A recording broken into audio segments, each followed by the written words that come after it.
জয় শ্রীকৃষ্ণ। শ্রীমদ্ ভগবদ গীতা অধ্যায় 1 অর্জুন বিষাদ যোগ শ্লোক 42 दोषैरेतैः कुलघ्नानां वर्णसंकरकारकैः उत्साद्यन्ते জাতিধর্মা কুলধর্মাশ্চ শাশ্বতা।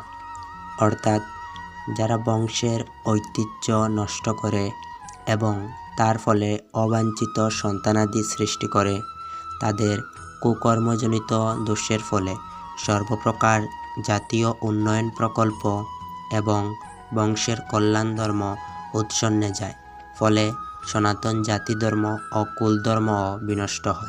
हिंदी में इन वर्ण संकर कारक दोषों से कुलघातियों के सनातन कुल धर्म और जाति धर्म नष्ट हो जाते हैं।